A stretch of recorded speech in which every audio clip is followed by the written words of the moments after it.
Hello दोस्तों, ओम शांति। चलिए दोस्तों, हमको हमारे परम पिता परमात्मा के 32 गुणों के बारे में पता होना चाहिए। क्यों पता होना चाहिए? क्योंकि वो हमारा पिता है, परम पिता परमात्मा पिता है। तो बच्चे को अपने पिता के गुणों के बारे में पता होना चाहिए। तो अगर जो पिता के गुण होंगे तो अंडरस्टूड है, हम बच्चों में भी वही गुण होने चाहिए। ठीक है ना, मैच हो जाना चाहिए। और फिर दूसरा, हमारे पिता के कर्तव्य हम बच्चों के लिए क्या हैं वो भी हमें पता होना चाहिए। हमारे कौन से अधिकार हैं जो हम हमारे परमपिता परमात्मा से मतलब जो कि हमारा जन्म सिद्ध अधिकार है, जो कि हमें पूरा हक है पिता से लेने का, तो वो भी हमें पता होना चाहिए। और कौन सी ऐसी बातें हैं जो हमें नहीं पता, हमारी बड़ी माँ हमारे पिता को ही हमारे बारे में पता है। कि जैसे 9 महीने बच्चे को गर्भ में कुछ पता नहीं है कि वो कहाँ है, लेकिन माँ को तो पता है ना। इसी प्रकार से हमारे पिता को भी पूरे विश्व जो है ना, हम आत्माएं हमारे पिता के गर्भ में हैं। हमें नहीं पता हम कहाँ हैं, कहाँ हमारा जन्म हो जाता है, कौन से घरों में हो जाता है, कौन पति बन जाता है, कौन पिता बन जाता है, कौन बच्चे आ जाते हैं, कौन संबंधी बन जाते हैं, हमें नहीं पता। कौन गरीब घर में आ जाते हैं, कौन अमीर घर में आ जाते हैं, कौन समझदार होते हैं, कौन बुद्धू होते हैं, कौन समझदार होते हुए भी इतने समृद्धि को नहीं पा पाते, और कौन बुद्धू होते हुए भी इतने समृद्धिवान बन जाते हैं। ये सब क्या है? तो इस बारे में हमें पता होना चाहिए, बिल्कुल होना चाहिए। तो देखिए दोस्तों, हमारे पिता के 32 गुण क्या है वो पहले हमें समझना ज़रूरी है। नंबर 1 कि हमारा पिता सृष्टि का महाराजा, और हम बच्चे अपने ही पिता को ना जाने तो इससे बड़ी बेवकूफ़ी क्या हो, है ना। ठीक है, तो चलो देखो।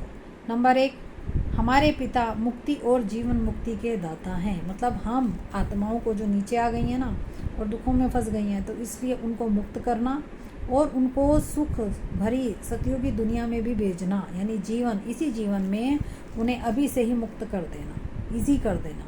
तो ये हमारे पिता का ही काम है और कोई भी कर नहीं सकता। उसके बाद दूसरा, हम बच्चों को काल के पंजे से छुड़ाने वाला भी शिव बाबा है और कोई नहीं। तीसरा, कर्मों की गति को जानने वाला। हमारे कर्मों की गति यानी कि कर्म जब हम करते हैं ना, तो 3 प्रकार के दोस्तों कर्म हैं। कर्म जो करते हैं जिससे किसी को ना फ़ायदा हो ना नुकसान, वो कर्म। एक होते हैं विकर्म, जिससे हमें फ़ायदा हो लेकिन दूसरे को नुकसान हो। एक होता है सुकर्म, जिसमें हमें फ़ायदा हो और दूसरे को भी फ़ायदा हो, इसे सुकर्म कहते हैं। तो इस प्रकार हमारे कर्मों की गति को जानने वाला हमारा पिता है, और नीचे आके हमें समझाता है कि कैसे हमें अपने कर्मों को करना चाहिए। फिर मनुष्य सृष्टि का बीज रूप हमारा शिव बाबा है। जैसे पेड़ का बीज होता है ना, और बीज से पेड़ निकलता है, ऐसे मनुष्य सृष्टि का बीज भी शिव बाबा है, जो कि जन्म मरण में नहीं आते, ऊपर ही रहते हैं, लेकिन हम आत्माएं जन्म मरण में आती रहती हैं। जैसे पत्ते सूखते हैं फिर नए आ जाते हैं, फिर सूखते हैं फिर नए आ जाते हैं, तो हमारा वही हाल है। उसके बाद देखो, ब्रह्मा द्वारा सतयुगी सृष्टि की स्थापना जो इस समय कर रहे हैं, ब्रह्मा द्वारा शिव बाबा सतयुगी दुनिया यानी सतयुग आने वाला है। फिर हमारे शिव बाबा बिंदु रूप ज्योतिर्स्वरूप हैं, जो कि शरीर धारण नहीं करते। उसके बाद हमारे बाबा ब्रह्मलोक के वासी हैं, जहाँ हम भी अपने पिता के साथ ही रहते हैं, लेकिन हमारे बाबा धरती पर जन्म मरण में नहीं आते, वो ब्रह्मलोक में, जिसे परलोक भी कहते हैं, शांति धाम भी कहते हैं, जहाँ आत्माएं भी बिना शरीर के पिता के साथ वहीं रहते हैं, वो ब्रह्मलोक के वासी हैं। फिर हमारे पिता दिव्य दृष्टि के दोस्तों दाता हैं, यानी हम बच्चों को इस समय, क्योंकि हमें कुछ पता तो है नहीं अपने बारे में ना अपने पिता के बारे में, तो इसलिए पिता हमें इस समय दिव्य दृष्टि देते हैं, अगर हम उनसे शक्तियाँ लेते हैं तो, अगर हम उनका कहना मानते हैं तो। इसी प्रकार से हमारे पिता दिव्य बुद्धि के दाता हैं। अगर हम हमारे पिता के अनुसार चलते हैं, यानी काम विकार छोड़ते हैं, 5 विकारों का दान देते हैं और खान पीन शुद्ध करते हैं, तो हमारे पिता हमें दिव्य बुद्धि, और फिर पिता का ज्ञान हमारी जब बुद्धि में आने लग जाता है, तो वो दिव्य बुद्धि भी हमें देने लग जाते हैं, क्योंकि गुणों में बढ़ते हैं हमें। फिर हमारे पिता गुणों के भंडार हैं दोस्तों, सारे गुण हैं शिव पिता में। क्यों? क्योंकि वो जन्म मरण में नहीं आते ना, तो इसलिए उनके गुण मिटते ही नहीं। उसके बाद दोस्तों, हमारे पिता अकाल मूर्त हैं, यानी उनको कभी भी कोई काल खाता नहीं। जैसे हम बार बार मरते हैं ना, शरीर जलता है, फिर हमारा नया जन्म होता है, तो बार बार मरते हैं, तो हमें बार बार काल खा जाता है। तो पिता तो जन्म मरण में नहीं आते, तो इसलिए वो अकाल मूर्त है। उसके बाद प्रेम के सागर हैं हमारे बाबा, भरपूर हैं प्रेम से, शांति के सागर हैं और वो जन्म मरण में नहीं आते, जन्म मरण से न्यारे हैं। ठीक है, सुख करता दुख हरता है, हमें सुख देने वाला और हमारे दुखों को हरने वाला वो एक पिता ही है। विष्णु द्वारा दिव्य सृष्टि की पालना करते हैं हमारे बाबा। इस समय देखो मम्मा बाबा के द्वारा वो दिव्य सृष्टि जो इस समय पिता से ब्रह्मा कुमार कुमारियाँ बन करके चल रहे हैं, तो उनको दिव्य सृष्टि जो बन रही है नैया इस समय, उसकी पालना भी कर रहे हैं। जीवन नैया को हमारी पार ले जाने वाला, भले कोई उसको पिता माने या ना माने, फिर भी वो हम सभी को ही इस दुनिया से पार ले जाने वाले हैं। उसके बाद फिर हमारे दाता सृष्टि के आदि मध्य अंत का ज्ञाता है, सब कुछ जानता है। हमें नहीं पता, हम अगले जन्म में आते हैं तो पिछला जन्म ही भूल जाते हैं, लेकिन वो हमारे सारे जन्मों को जानता है।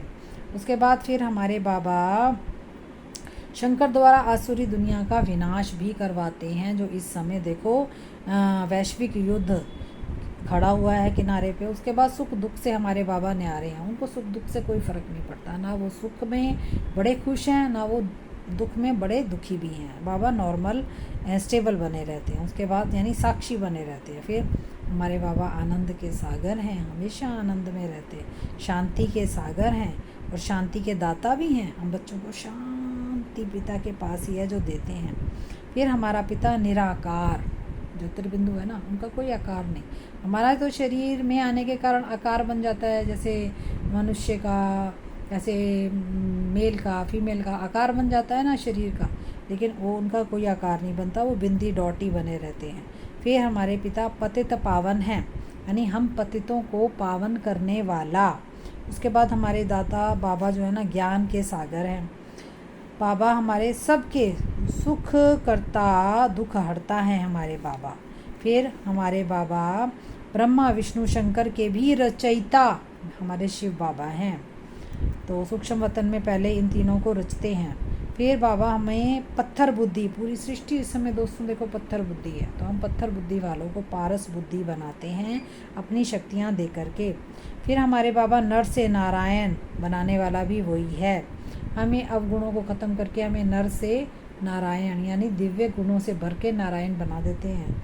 उसके बाद फिर हमारे बाबा सत्य चित्त आनंद स्वरूप हैं। सत्य चित्त, सत्य माना सच्चा, चित्त माना दिल उनका, और आनंद में ही रहता है। उसके बाद हमारे परम पिता परम शिक्षक और परम सद्गुरु भी हैं, और जो कि परम पिता क्यों हैं, क्योंकि हमें हमारे लिए नीचे आते हैं, बाप है हमारा परम शिक्षक। फिर हमको यहाँ पे आके पढ़ाते हैं कि हमें कैसे अपने आप को बदलना है और नई दुनिया में आना है, और परम सद्गुरु भी हैं। फिर हमें शक्तियाँ भी भर के हमें फिर साथ भी ले जाएंगे या छोड़ के नहीं जाएंगे। इस प्रकार हमारे पिता, परम शिक्षक और परम सद्गुरु हैं। ठीक है, अच्छा, ओम शांति।